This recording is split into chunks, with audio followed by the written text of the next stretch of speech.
Isa sa mga pinakamahirap na nararanasan ng tao ay yung mamatayan ng mahal sa buhay. Kumisan kahit na napaka-religyoso, napaka-espiritual, ay nagigiba ang dibdib at pinanghihinaan ng loob at kuminsan ay nayayanig ang pananampalataya. Marami naman na hindi maka-adjust, matagal na nagkakaroon ng depression, o kaya ay talagang hindi maka-move on. Ano ba talaga ang pwede nating pag-aralan, sariwain, balik-balikan, para maging handa ang ating loob kung meron tayong mga mahal sa buhay na sa kabilang buhay? Kasi nangyayari naman talaga yan, walang exempted. Ang pag-aaral natin ngayon, para lalo tayong makahanap ng kapayapaan mula sa Diyos, ang pamagat, when a loved one passes. Kung ang mahal sa buhay ay sumakabilang buhay. Paano natin ihanda ang ating loob? Paano ihanda ang sarili sa ganitong mga di maiiwasang pagkakataon? Accept important, unchangeable truths about death. One, that people are born and people die. 1 Samuel 2:6, the Lord brings death and makes alive. He brings down to the grave and raises up. Ecclesiastes 5:16, as everyone comes, so they depart. Accept that lifetime has very set limits. Meron talagang takda, may hangganan ang panahon ng buhay sa mundo. Psalm 90 verse 10, our days may come to 70 years or 80 if our strength endures. At kung lumampas pa sa 80, bonus na yon, lalo kung malusog pa.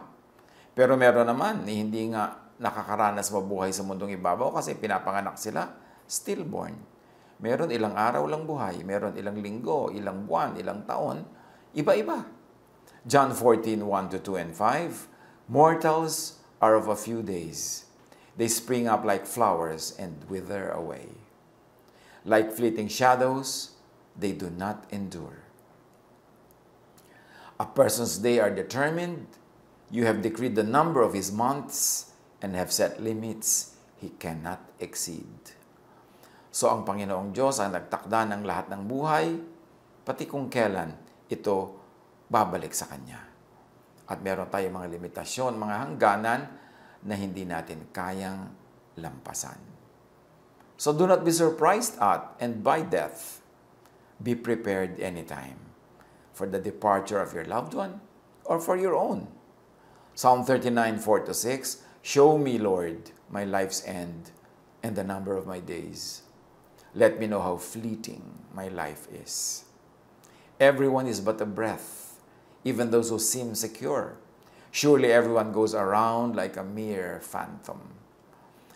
Ipakita doon sa atin ng Panginoon, malinawan natin at maliwanagan na kay iksi-iksi ng buhay, na para lang tayong hininga, na nandyan ngayon at mamaya ay wala na. At kahit yung mga parang nakatitiyak at sigurado sa kanilang buhay, wala, para lang tayong mga naglalakad na anino. Psalm 90 verse 12, teach us to number our days, that we may gain a heart of wisdom. Matuto kaming bilangin ang mga araw, o bigyan ito ng kahulugan, bigyan ito ng katuturan, dahil yan ang dapat. When a loved one passes, accept important unchangeable truths about death, like everything that happens is God's will. 1 Thessalonians 5:18, give thanks in all circumstances, for this is God's will for you in Christ Jesus. Set natural law is the divine Creator's will. Pagka umandar ang natural law, nahulog ka dahil may gravity, nabangga ka dahil merong velocity, merong mass, at nalagot ang iyong hininga dahil tumigil ang pagtibok ang iyong puso, o dahil nalaso lang iyong dugo. These are natural laws, at ito'y kalooban ng Diyos. Hindi tayo kailangang ihulog ng Diyos. Meron ng set na natural law na pagka ang center of gravity ng iyong katawan ay wala sa iyong base, you will topple. You will reach a critical angle, matutumba ka. At kung yung nabagsakan mo, hindi solid ground, kundi bangin, di lalo kang babagsak sa malayo at pwede mong ikamatay yon. Hindi ka kailangang patayin ng Diyos. Ang ibig sabihin lang noon, may natural law na siya ang naglagay, pero nagkataong hindi natin naigalang, nalampasan natin, nagkaroon ng aksidente, kaya tayo nababawian ng buhay, kumisa nang wala sa oras. Job 22:21, submit to God and be at peace with Him. Kung meron tayong mahal sa buhay na kinuha na ng Panginoon, release that person to God. Release the Spirit to God. Huwag nating hawakan at ayaw natin bitawan. Hayaan natin siyang umuwi sa Diyos na siya niyang pinanggalingan. Nauuwian din naman natin. Submit to the will of God. Huwag na natin siyang tanungin. Huwag nating pagtampuhan. Huwag nating usisain kung bakit. Submit. And then you will be at peace with God. Ecclesiastes 3:14, I know that everything God does will endure forever. Nothing can be added to it, and nothing taken from it. Pag kumilos na ang divine will, pag kumilos ang natural law, we all submit kasi part tayo ng creation that is surrendered to the Creator. So ano-ano ang mga causes of death? Among many, natural phenomena, imbalance of nature, hunger, disease, infection, colonization by other life forms of the body of the departed. Yan ang mga nagiging dahilan, among many, ng kamatayan.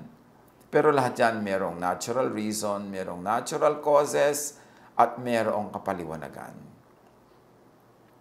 Everything that happens is God's will.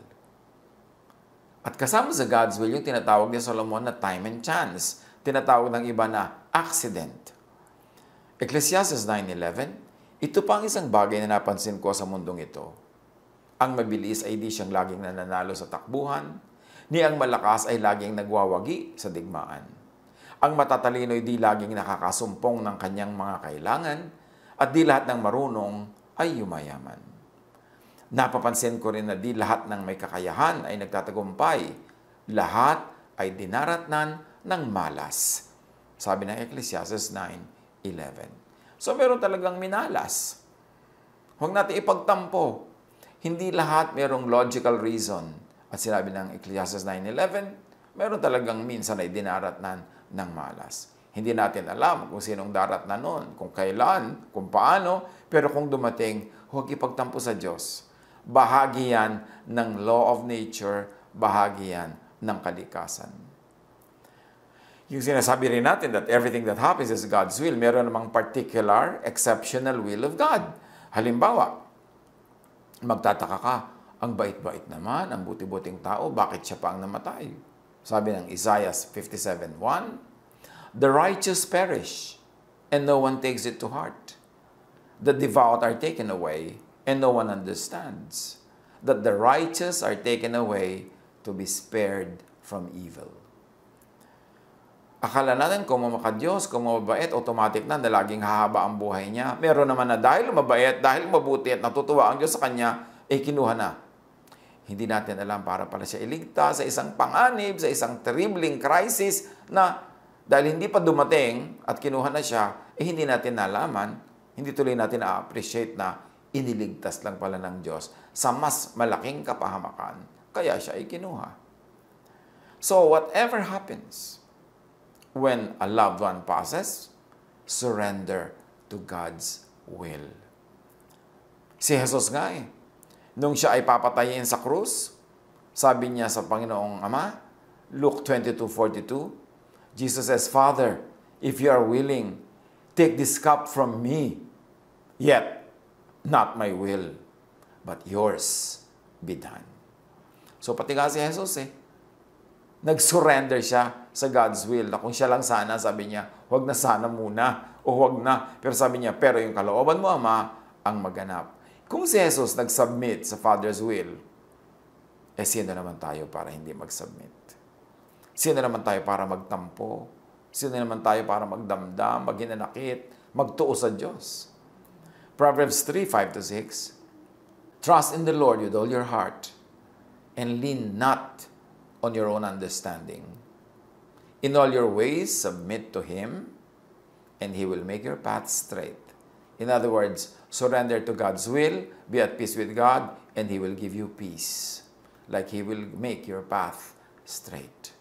Tatahimik ang iyong loob, mapapanatag ka. Now, eliminate faulty hermeneutics from your understanding of life and God's will. Kung minsan may nagtatampo sa Diyos dahil may namatay, kasi meron siyang minisclaim na promise ng God, hindi naman pala promise. Meron siyang misunderstanding sa isang verse, hindi naman pala dapat ganun na application. At dahil ina-apply niya that way, nagtatampo tuloy siya sa Diyos. Because people can misunderstand God, misinterpret or misapply Scripture, or misappropriate God's promises. For instance, merong promise sa Exodus 20 verse 12. Honor your father and your mother, so that you may live long in the land that the Lord your God is giving you. Ang reading ng mga iba dito, basta ikaw ay magalang na anak, mabait na anak, mapagmahal na anak, automatically hahaba ang iyong buhay. Paano ngayon kung merong mabait na anak, mabuting anak, na biglang nalagutan ng hininga, na batang-bata pa at hindi pa matanda, magtatampo ngayon yung mga tao sa Diyos. Magtataka sila, bakit? Ang sabi ng Exodus 20 verse 12, kung mabait ka at ino-honor mo ang iyong magulang, automatically magiging mahaba ang iyong buhay, tapos magagalit sila sa Diyos or maghihinanakit. Pero, the usual reading could cause much confusion and disillusionment when people who honor their parents die early, as we are trying to say. Now, dapat nating pansinin. Dapat marunong tayo magbasa ng Scripture, hindi lang yung face value ng words, kundi ano ang context nun, ano ang background nun, ba't yun sinabi? Now, you should note that dishonoring parents, which means by striking or cursing them, was punishable by death in ancient Israel. Nasa batas nila na pag dishonor mo yung magulang by hitting them or cursing them, papatayin ka. You will be killed. Exodus 21, 15 to 17 says, anyone who attacks his father and mother is to be put to death. Anyone who curses their father or mother is to be put to death. So, pag in-apply natin yung sabing, honor your father and your mother that your life may be long, the clause, so that you may live long, could be interpreted as, so that you are not put to death, which means a long and a longer life. That when you honor your father and your mother, hindi ka papatayin according to the law. Hindi ka ipuput into, death. Pero hindi ibig sabihin na kung ino-honor mo yung parents, automatically magkakaroon ka ng long life. Ang ipinapangako, hindi ka papatayin agad dahil hindi mo binibreak yung law. Dahil yung law says, you must honor your father and your mother. Marami nagtatampo sa Diyos kasi nga hindi nila masyado naiintindihan yung verses. Apply sila ng apply according to their own understanding. When a loved one passes, accept important unchangeable truths. Release the departed to God. Sa Diyos naman uuwi ba't di mo pawalan? Sa Diyos naman siya pupunta, ba't di mo bitawan para akayin siya ng Diyos? Ecclesiastes 12:7, the dust returns to the ground it came from, and the spirit returns to God who gave it. So, babalik sa Diyos, ibigay mo sa Diyos. Luwagan mo sa iyong dibdib. Bitawan mo. 1 Chronicles 29:15. We are only strangers traveling through this world. Our time on earth is like a passing shadow, and we cannot stop it. So, strangers lang tayo dito sa mundo talaga, hindi tayo taga rito. Ano naman ang nakakapagtaka na tayo kinukuha na at pinapauwi where we came from? 1 Peter 2:11, Beloved, you are just sojourners and pilgrims. Abstain from fleshly lusts which war against your soul. Or, if I may offer an interpretation, abstain from attachment to the world. So, when a person is being taken from the world, release natin. Ibigay sa Diyos. 2 Corinthians 5:8, we are confident, I say, and would prefer to be away from the body and at home with the Lord. When a loved one passes, get on with life till your departure call is made. Yung iba, sinasabi pa, kunin nyo na rin po ako, Diyos, kinuha nyo na rin lang ang mahal ko sa buhay. Huwag kang marunong pa sa Diyos. Kung gusto kang kunin, di kinuha ka. Hindi ka pa kinukuha dahil hindi ka pa gustong kuhanin, so ang atupagin ay mabuhay dito sa mundo. Huwag mong pakialaman ng Diyos kung kailan kanya kukuhanin. Dahil isinilang ka naman mag-isa, yung mahal mo sa buhay, isinilang din mag-isa. Ngayong kinuha siya mag-isa, huwag mo ipagpilitang sumama. Binibigyan ka pa ng Diyos ng buhay sa mundo dahil may purpose ka pa, may gagawin ka pa, so yun ang atupagin.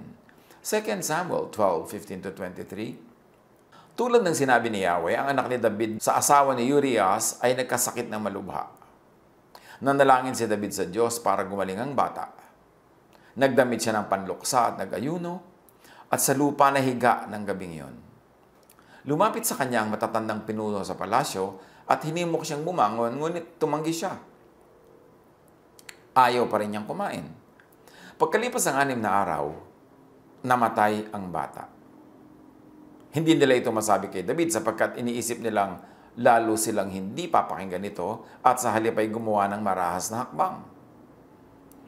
Nakita ni David na nagbubulungan ng mga alipin, kaya't naghinala siyang patay na ang bata.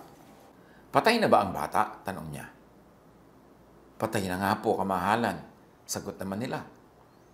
Pagkarinig nito, bumangon si David, naligo at nagbihis. Pumasok siya sa bahay ni Yahweh, nagpatira pa at nanalangin.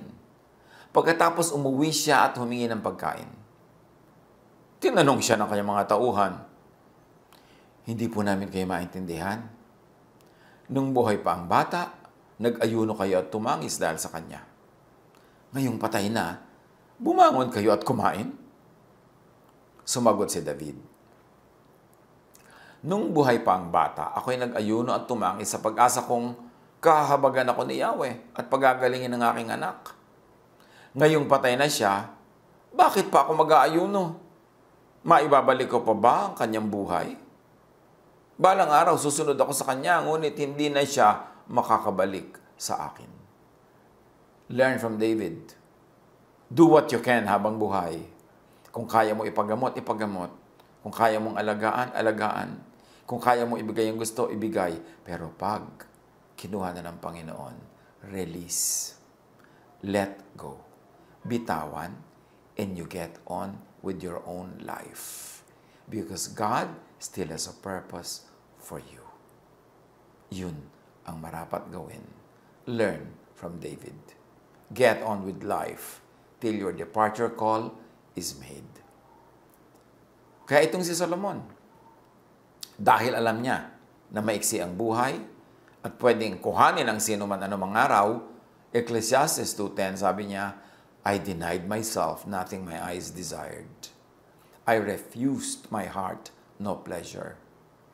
My heart took delight in all my labor, and this was the reward for all my toil. At sabi din niya sa Ecclesiastes 9:7, go, eat your food with gladness, and drink your wine with a joyful heart, for God has already approved what you do. May maraming karanasan at katuroan sa atin si Solomon. Lalo sa pagharap ng mga di inaasahan sa buhay, sa pagharap kahit sa kamatayan. Sabi niya sa Ecclesiastes 3:1-8, everything on earth has its own time and its own season. There is a time for birth and death, planting and reaping, for killing and healing, destroying and building, for crying and laughing, weeping and dancing, for throwing stones and gathering stones, embracing and parting. There is a time for finding and losing, keeping and giving, for tearing and sowing, listening and speaking. There is also a time for love and hate, for war and peace. Ano lang ang talagang main lesson ng pag-isa-isa ni Solomon ng pwedeng mangyari sa buhay? Make the most of time. Kung time ng happiness, magpakasaya. Kung time ng loneliness, tanggapin. Kung time ng pagsilang, tanggapin. Kung time ng pag-alis sa mundo, tanggapin. And how do you make the most of time? Minimize pain. Lahat ng pain, i-minimize, huwag i-maximize. Paliitin, pagaanin, padaliin. Maximize pleasure, Lahat ng pwedeng ma-enjoyin. Proverbs 10:22, the blessing of the Lord brings wealth without painful toil for it. So, gusto rin ng Diyos na marami tayong blessings at pleasures. Psalm 16:11, you make known to me the path of life. You will fill me with joy in your presence, with eternal pleasures at your right hand. Linawin natin ang pagkakilala sa Diyos. God wants us to enjoy. God wants us happy. So do the most good. Dahil hindi natin alam kung hanggang kailan ang buhay, kung gaano kahaba, do the most good. Yang tatlong yan lang sa buhay ang ating laging tandaan. We will be able to maximize our happiness and face even the darkest nights when they come, because we will be buoyed up. We will be strengthened by the happy and beautiful days that we have experienced. Minimize pain, maximize pleasure, do the most good. 2 Thessalonians 3:13, never tire of doing what is good. How do you face the death of a loved one? Live life with that loved one in the best possible way. And when the time of departure comes, let go. Give love. Receive love. And you will be ready for your departure or that of your loved one. No regrets. Only anticipations of joys and pleasures in the presence of the Lord. Pagbulay-bulayan yan. Sa mga nakakaranas ngayon ng mga lungkot, depression dahil sa pagpanaw ng mga mahal sa buhay, alalahanin natin, umalis sa atin, but present in the Lord. Wala sa ating piling, pero nasa piling ng Panginoon. At totoo yung sinasabi ng iba na natapos ang kanyang hirap kung duman man sa hirap. At sa Panginoon umuwi, sa Panginoon tayo nagmula, ano naman ang dapat nating ipaghinanakit doon? Let go and get on with your life. Kasi your time, your call will come when you will also meet your Maker. Meanwhile, here on earth, do what you must do. Minimize pain, maximize pleasure, do the most good, and then when your time comes, meet your Maker. God bless us all.